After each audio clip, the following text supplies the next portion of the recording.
Guíame, luz amable, en medio de la envolvente tiniebla. Guíame tú. La noche es oscura y estoy lejos de casa. Guíame tú.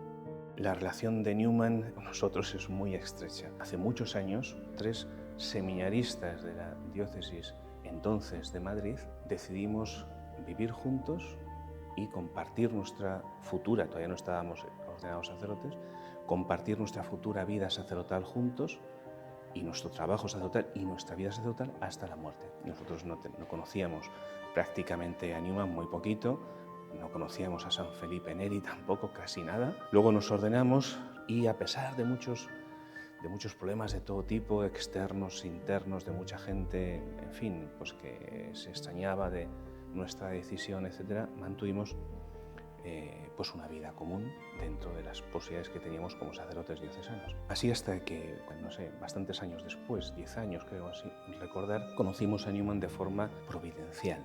Total, que nos dimos cuenta que aquello que Newman había buscado cuando se convirtió al catolicismo y había reconocido en el oratorio, en la vieja institución creada por San Felipe Neri, aquel lugar de la Iglesia donde era posible lo que él quería, que era una vivencia, una vida sacerdotal en común. Nosotros nos reconocimos en ese momento en lo que Newman había vivido, reconocimos en eso nuestra casa. La Iglesia también reconoció que ese era nuestro carisma, así que terminamos enseguida, 3 años después, creo recordar, de conocer a Newman realmente, o 4 años después de reconocer a Newman. El caso es que el Papa Benedicto XVI nos instituyó como congregación del Oratorio de San Felipe Neri de Getafe. Y luego terminamos viniendo aquí a Alcalá.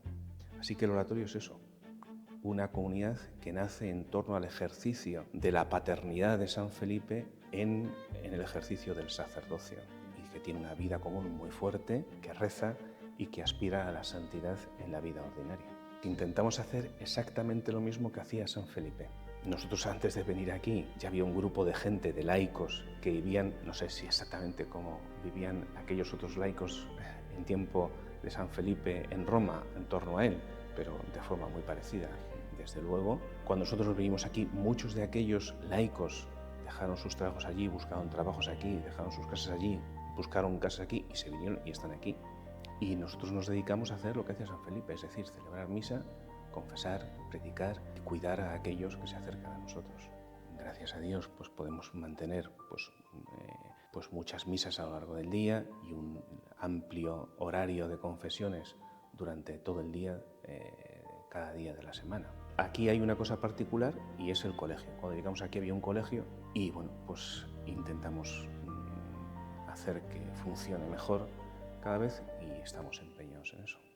Tenemos aquí una capillita que creo que es, no sé si es la única, pues seguramente sea de las pocas, en todo caso, públicas dedicadas a Newman en España. La iglesia está en muy malas condiciones cuando nosotros llegamos a Alcalá, y cuando hicimos la reforma de la iglesia, pues decidimos dedicar esta capilla a San John Henry Newman. Encargamos un cuadro a Inglaterra y lo trajimos y lo pusimos en la capillita. Newman tiene como 2 grandes conversiones. En realidad tiene más, pero podríamos fijarnos en 2 grandes conversiones. Una, la primera, que tiene lugar cuando él tiene solo 15 años y en la que él se adhiere de forma absoluta, una adhesión que le duró hasta la muerte, a lo que podríamos llamar la fe apostólica. Y después de ahí, pues fue progresando hasta que, cuando tiene 44 años, se convierte a la Iglesia Católica. El afecto de su corazón, sus costumbres, todo hacía que en la Iglesia Anglicana él se sintiese como en su propia casa. Al final llega a la conclusión dolorosa de que la Iglesia Católica Romana es la depositaria de la verdad y el canal único de la gracia de Cristo para los hombres. Nos ofrece sobre todo el compromiso moral por la verdad, compromiso moral e intelectual por la verdad, y un compromiso también eclesial.